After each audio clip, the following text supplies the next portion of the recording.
আমাদের বাসায় ছোট বাচ্চা আছে না, অনেক সময় ছোট বাচ্চারা অনেক জ্বালায় না, জ্বালায়, খুব জ্বালায়, মানে ঘ্যান ঘ্যান প্যান প্যান শুরু করে। তখন আমরা কি করি, বাধ্য হয়ে অনেক সময় দেখা যায় বাবা স্মার্টফোনটা নিয়ে এই কার্টুনটা দেখে। আচ্ছা ঠিক আছে, আচ্ছা কার্টুন দেখতে বসে গেল, ও 1 ঘন্টা কার্টুন দেখছে।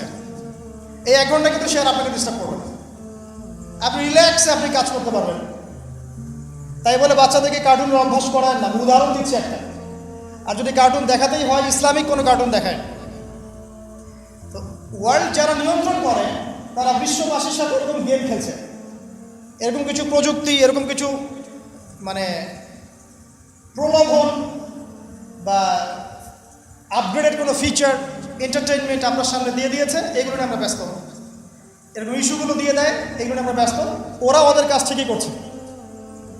ইসরায়েল পুরো প্যালেস্টাইন দখল করার যে প্ল্যান, এদিকে এগিয়ে যাচ্ছে, আসছে, এগোচ্ছে। আমরা একটা একটা ইস্যু নিয়ে ব্যস্ত থাকি। যাই হোক, অনেক ভিতরে চলে যাচ্ছি। তো যেটা বলছিলাম, এই 7টা আসমানের উপরে আছে কুরসি, তার উপরে মহাসাগর, তার উপরে আছে আরশে আজিম। যে আরশে আজিমের 8টা খুঁটি আছে। কয়টা খুঁটি? 8টা খুঁটি ধরে আছেন মাত্র 8 জন ফেরেশতা। সূরা হাক্কার মধ্যে এটা আছে। কোন সূরা? হাক্কা। এই 8 জন ফেরেশতা এটাকে বহন করে কিয়ামতের দিন নিয়ে আসবেন। তাদের শক্তি চিন্তা করেন। আর একজন ফেরেশতার ফুৎকারে এই যে দেখছেন গ্যালাক্সির পর গ্যালাক্সি হাবি জাবি সব ধ্বংস হয়ে যাবে। একজন ফেরেশতার ফুৎকারের মাধ্যমে ধ্বংস হয়ে যাবে। এরপরে আল্লাহ বলছেন আফালা তুমিনুন আফালা ইউমিনুন, এরপরেও কি তোমরা ঈমান আনবে না? আওয়ালাম ইয়ারাল্লাযীনা কাফারু, কাফেররা কি লক্ষ্য করে দেখে না? আন্নাস সামাওয়াতি ওয়াল আরদা কানাতা রাতকান, এই 7টা আকাশ, মহাবিশ্ব এবং পৃথিবী একটা কেন্দ্রের মধ্যে ছিল, বিন্দুর মধ্যে ছিল। ফাফাতাকনাহুমা, আমি এটাকে বিভক্ত করে দিলাম, আমি বিভক্ত করে দিলাম। আল্লাহ বলছেন ফাফাতাকনাহুমা ওয়াজআলনা মিনাল মাই কুল্লা শাইইন হাই, এবং প্রত্যেক জীবন্ত প্রাণকে সৃষ্টি করলাম পানি দিয়ে। আমাদের কোষের মধ্যে সাইটোপ্লাজমে পানির পরিমাণ কত কত পার্সেন্ট? নিউক্লিয়াসের মধ্যে পানির পরিমাণ কত পার্সেন্ট? বেশিরভাগই পানি।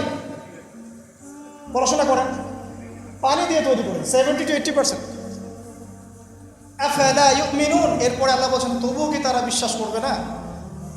তো ওই আরশে আজিম ধরে আছেন 8 জন ফেরেশতা। তারপর আরশে আজিমের উপরে আল্লাহ রাব্বুল আলামিন। তো আল্লাহ রাব্বুল আলামিন এই যে প্রথম মহাবিশ্ব দেখছেন, এর ঊর্ধ্বে অবস্থান করছেন। তার মানে এখানে যে সময় চলছে, অতীত, এখানকার অতীত, এখানকার ভবিষ্যৎ, এখানকার বর্তমান, আল্লাহ পাক এই 3 কালের ঊর্ধ্বে অবস্থান করছেন। আল্লাহ পাক যখন বলছেন যে আবু লাহাব জাহান্নামে যাবে, আল্লাহ পাক দেখে দেখে বলছেন, এই যে ভবিষ্যৎটা আল্লাহ পাক দেখছেন, আবু লাহাব এখানে আছে, এখন ইন ফিউচার এখানে যাবে, এখানে গিয়ে সে জাহান্নামে যাবে। আল্লাহ চোখের সামনে সব। আমাদের কাছে মনে হচ্ছে অতীত, বর্তমান, ভবিষ্যৎ, আল্লাহর সামনে এগুলো কিছুই নাই। ওই যে নক্ষত্রের কথা বলা হচ্ছে, এটা অতীতকালের ছবি, কত বছর আগের ছবি, এত বিলিয়ন বছর আগের ছবি। মানে আপনি আমি আকাশে যা দেখি এগুলো পাস্ট টেন্স, অতীতকাল। এতে সূর্য আপনি দেখছেন এখন, এটা 8 মিনিট 20 সেকেন্ড আগের সূর্য। ওদের থিওরি মতে আলো আসতে যে সময়টুকু লাগে, এই সময়টুকু চলে যাচ্ছে আপনার। আলো আসতে কতটুকু সময় লাগে পৃথিবীতে? 8 মিনিট 19 সেকেন্ডের মতো। তার মানে আপনি যে সূর্যটা দেখছেন, এটা আসলে 8 মিনিট 19 সেকেন্ড আগের সূর্য। তার মানে আমরা যা দেখছি আকাশে সব পাস্ট টেন্স, অতীতকাল। তাহলে যদি সূর্য থেকে পৃথিবীকে দেখা যায়, তাহলে ওরা পৃথিবীর অতীতকাল দেখবে। কথা কি বুঝতে পারছেন? আল্লাহ পাক এগুলো সবের ঊর্ধ্বে। এই আলোর চেয়ে প্রচণ্ড গতিতে, আলোর বেগের চেয়ে যদি অনেক অনেক অসীম গতিতে কেউ যদি ছুটতে পারে মহাকাশে, তাহলে সে এই সব কালের ঊর্ধ্বে চলে যাবে। স্টিফেন হকিংসেরও তো সূত্র আছে এরকম। এটাই নবী সাল্লাল্লাহু আলাইহি ওয়াসাল্লামের মেরাজের সাথে মিলে যায়। তিনি গিয়েছেন, ফিরে এসেছেন, এসে দেখেছেন অজুর পানি গড়িয়ে পড়ছে টাইমের ঊর্ধ্বে। সবই বৈজ্ঞানিক, আসলে প্রমাণ করতে পারে না। তখন বলবে যে ধর্ম, মৌলবাদ, অন্ধবিশ্বাস ইত্যাদি ইত্যাদি। যখন প্রমাণ করতে পারবে তখন ধার্মিক হয়ে যাবে প্রতিটা বিষয়। তো এটা নিয়ে আরও ডিপ কথা আছে, আজকে ওইদিকে আমি যাচ্ছি না। শুধু এতটুকু বলছি, আল্লাহ পাক এই সব কিছুর ঊর্ধ্বে। সেখান থেকে আল্লাহ রাব্বুল আলামিন সব কিছু দেখেন এবং শোনেন। আসুন, আল্লাহ কোথায় এটা খুঁজতে ইব্রাহিম আলাইহিস সালাম বলছেন, হয় তারা আমার রব, চাঁদ আমার রব, বা নক্ষত্র আমার রব, সূর্য বড় সূর্য রব। যখন এগুলো ডুবে গেল তখন তিনি একটা কথা বললেন, সেটা কি?